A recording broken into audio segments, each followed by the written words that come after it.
There's a stretch of Highway 27 in Louisiana that most truckers don't think twice about. It's just trees, thick woods, swamp air, cicadas humming in the heat. But Bill Brandon used to slow down there every single week, because at mile 27, there was a fruit stand. At least, he remembers one. Back in 1994, Bill had been driving the same long-haul route for years. Same truck, same radio stations, same empty highway cutting through the southern forest.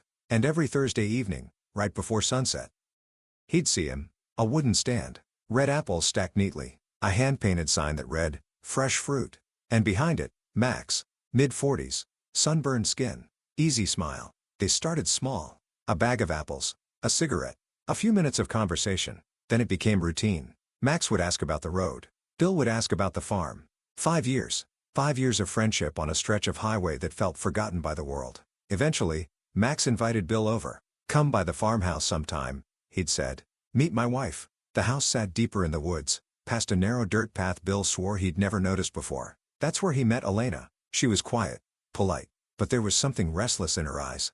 Something trapped. Bill started staying longer. Coffee turned into dinner. Dinner turned into lingering looks. And eventually, into something else. It didn't feel like betrayal at first. It felt like rescue. Elena would talk about loneliness, about isolation, about feeling invisible. Max trusted Bill. That was the worst part. He trusted him completely. Then one night, Bill drove past mile 27.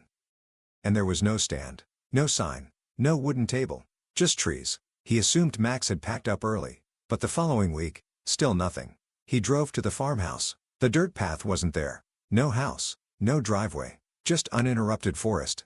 Like it had never existed. At a truck stop bar later that night, Bill mentioned Max casually. "Fruit seller out on 27, he said. The room went quiet. An older driver frowned. "There ain't nothing on mile 27 but state woods," Bill laughed. Said they must not notice it. But the laughter felt forced, like something inside him was shifting. A few days later, he asked a local deputy, just out of curiosity, "Anyone own land out there?" The deputy checked records. State property.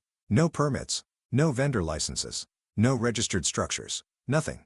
Bill insisted. He'd been there for years. The deputy studied him carefully. "Sir, you sure you're getting enough sleep?" That night, Bill couldn't rest. Memories started bending. He tried to picture Max's face. It felt blurry, like a dream fading after waking up. He tried to remember Elena's voice. It sounded wrong, like it didn't belong to anyone. A week later, Bill pulled over at mile 27. For the first time in months, there was no stand, but something felt familiar. He stepped off the road and walked into the trees. About 50 yards in, he noticed disturbed earth. Old, uneven, like something had once been buried there. His chest tightened. And then, a flash. An argument. A woman yelling, "You don't get to rewrite this." Another flash. A push. A fall. The crack of a skull against stone. Silence. Bill staggered back, breathing hard. More memories surfaced. Not Max's voice. Not Elena's. But another name. His wife. There had been no fruit seller. No farmhouse. No friend. Years earlier, Bill's wife had vanished. Police questioned him. No evidence. No body. Case went cold. And somewhere in the years that followed, his mind had fractured. He built a story. A friend to trust. A wife to betray. A version of events where he wasn't the monster. Just the outsider. Just the man who made a mistake. Max wasn't real. He was guilt.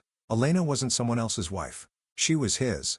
2 weeks later, police received a call. A man walking along Highway 27. Talking to someone who wasn't there. Offering fruit to passing cars. When officers approached, Bill was holding an apple. Rotten inside. Worms moving beneath the skin. He smiled at them. And said softly, "You don't see the stand?" There was no stand. There never had been. Only trees. Only mile 27. And the things we create when the truth is too heavy to carry. Cut to silence. Engine hum fading. Cicadas rising. If you drive Highway 27 late at night, and you think you see something on the roadside, don't stop. Some memories are better left buried. End.